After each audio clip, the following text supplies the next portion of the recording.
This camera has the potential to replace your mirrorless camera and an entire bag full of big, expensive lenses, all in one package. How? Well, believe it or not, this thing packs in a ridiculous 24 to 600mm full-frame equivalent zoom range.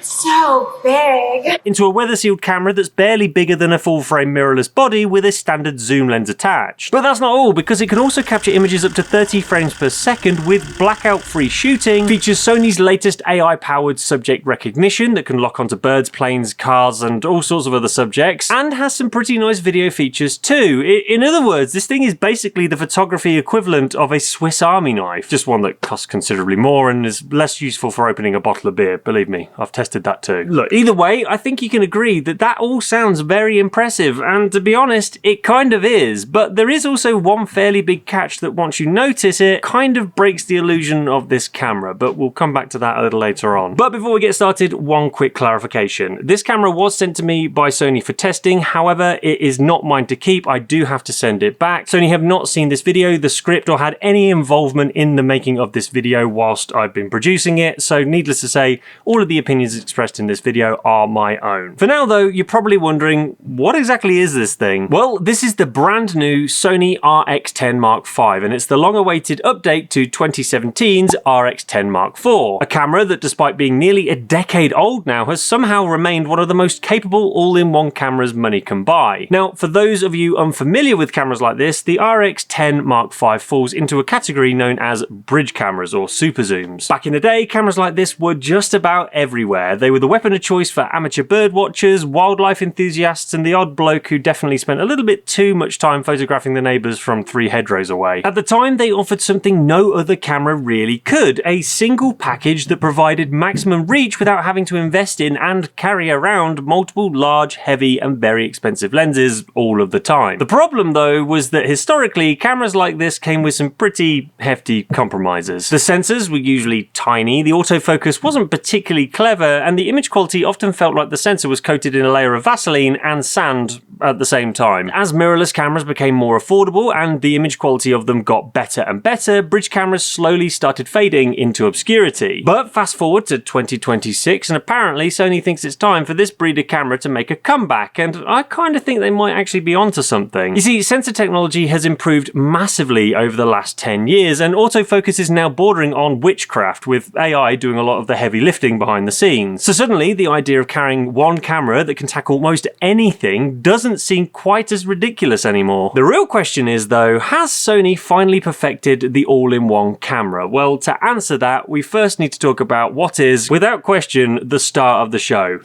This pretty ridiculous lens. Now on the front here, Sony has fitted this camera with a built-in Zeiss zoom lens, which, as I've already mentioned, offers a full-frame equivalent focal range of 24mm all the way to 600mm. To zoom in, you can either use this rocker switch around the shutter button on the top here, or you can also twist this electronic zoom ring on the lens barrel. Personally, I've mainly been sticking to the switch because this ring here requires a few too many rotations to get from one end of the zoom to the other, which, to be honest, feels more like you're giving a very uninterested hand job rather than seamlessly zooming in and out, and needless to say, that got very annoying. In terms of aperture, it's faster than you might think too, offering a variable maximum aperture of f2.4 to f4. Though, before you get too excited, it is worth noting that you really don't get much mileage out of that f2.4 aperture. In fact, as soon as you tick past 24mm to 25mm, it drops almost immediately to f2.5. Then to f2.8 at the 27mm mark, it hits f3.2 at 35mm,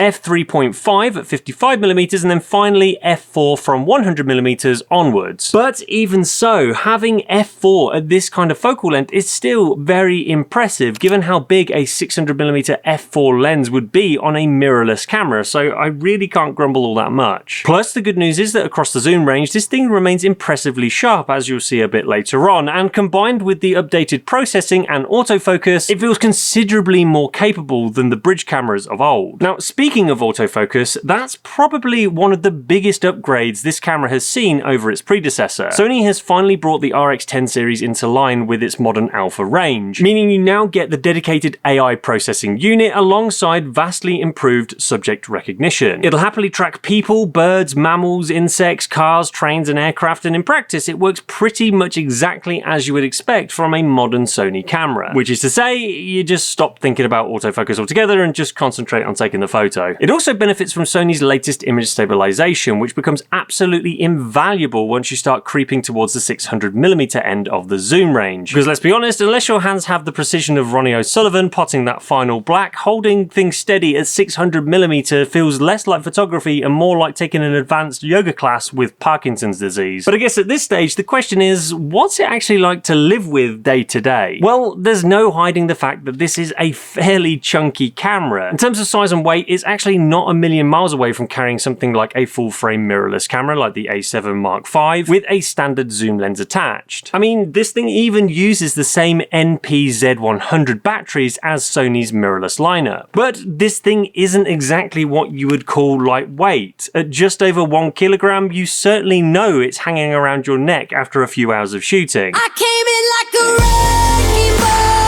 And needless to say, it isn't a camera that's going to slide neatly into your jacket pocket anytime soon. So you are still going to need to carry around a camera bag or have a comfortable neck strap to cart it around. And if you don't have either of those, I'll be sure to provide some links to the kit I would recommend in a pinned comment below. Though, to be fair, considering that you're carrying effectively the equivalent of multiple lenses at the same time, I'd actually argue it's remarkably compact given the alternative. The controls are exactly what you would expect from a modern Sony camera. Everything falls nicely into the hand, the grip is deep enough that you never feel like you're fighting with the camera, and once you've customized the buttons to your liking, operating it becomes almost completely second nature. The electronic viewfinder on the back here is large, bright and sharp, making it easy to track your subject even when you're zoomed right in, whilst the fully articulating rear screen is also super handy for things like waist level shooting. Now, performance-wise, this thing is quick too, like really quick, quicker than a teenager on prom night quick, if you get what I mean. Menus respond instantly. It takes about a second from switching it on to taking your first photo. The zoom is fairly quick to extend and retract, and the autofocus locks on almost immediately. Plus, shooting it up to 30 frames per second blackout free means that if you somehow still manage to miss that decisive moment, then unfortunately that's probably the fault of the tool holding the camera, not the tool in your hand. Now, one thing some people might initially question is the fact that this camera still uses a 1-inch type sensor, because after all, when the body is roughly the size of a house brick, it's easy to wonder why Sony didn't squeeze something slightly bigger in there. That's what she said. Well, I'm guessing the short answer is physics, because if you want a zoom range like this without it ending up looking and handling like the Hubble Space Telescope, something has to give. But honestly, if you're already worried too much about sensor size, then I think you've probably slightly missed the point of this camera anyway, because this camera isn't trying to compete with full-frame image quality. It's trying to give you access to an enormous zoom range in a package that's still practical enough to carry all day and image quality that's perfectly suitable for most amateurs and enthusiasts alike. So, staying on the topic of image quality, of course, all of that versatility means absolutely nothing if the images don't really hold up. So what is the thing actually capable of? Well, before we get onto all of that, if you've ever tried setting up a website for a business before, then you'll already know it's normally a massive pain in the ass. You need a website builder, hosting, a domain name, professional email, booking tools, an online shop, about 17 different subscriptions, and roughly the same amount of patience as a primary school teacher. Well, thankfully, today's sponsor, One.com, have a much simpler solution. Their new AI-powered Ada website builder can set up your entire online business presence in just a few minutes. All you have to do is answer a few simple questions about your business, and Ada builds everything for you automatically. Then, if you want to make changes afterwards, you simply keep chatting to Ada just like you would do a friend. No technical skills required, no complicated menus, and no sacrificing your sanity in the process. This thing can handle your website, online shop, booking system, domain name, professional email, secure EU hosting, and everything else you need to get your business online all in one place. You can get started with a 14-day free trial using the link below, and if you decide to stick with it, use the code on screen now for a further discount on your first purchase. Anyway, back to image quality, and I'm pleased to say that the 20 megapixel 1-inch type sensor inside this RX10 Mark V produces genuinely impressive results. results, with plenty of detail, lovely colours and enough dynamic range that I never really found myself wishing for much more. Now obviously the camera that I've been testing is a pre-production model, so I don't have access to the raw files just yet. So everything you're seeing right now are JPEGs that have been taken straight out of the camera. One thing that particularly stood out to me was just how consistent this lens remains throughout the zoom range. Usually lenses with this kind of reach start to fall apart once you venture towards the longer focal lengths. Here though, details still hold together remarkably well, even right out at 600mm. You must be the Monopoly guy. Now obviously if you spend your life photographing dimly lit weddings or enjoying turning every background into a buttery sea of blur, then yes, you'll eventually run into the physical limitations of this smaller sensor. That said, this thing can actually focus pretty close up, and if you get the balance right between focal length and focus distance, you can actually eke out a fairly pleasing defocused background from time to time. Ultimately though, if you're an enthusiast whose priority is photographing wildlife, aircraft, motorsport, travel, holidays, or anything where reach is more important than razor-thin depth of field, I'd argue this camera has its priorities exactly where they should be. Because personally, I'd rather have a slightly smaller sensor and actually capture the shot than leave my 600mm lens at home, because carrying it around all day risks turning my spinal column into dust. But you might have already spotted this little dial collared around the mode dial, in which case that's a pretty clear giveaway that this isn't just a camera made for capturing stills, it can actually shoot video fairly competently too. You've got oversampled 4K up to 60 frames per second, or 4K 120 if you're happy to live with a crop, alongside 10-bit recording, S-Cinetone, log shooting, and support for LUTs if in-camera color grading is your kind of thing. But despite everything I've said so far, I do think there is still one fairly big elephant in the room that we need to talk about. Because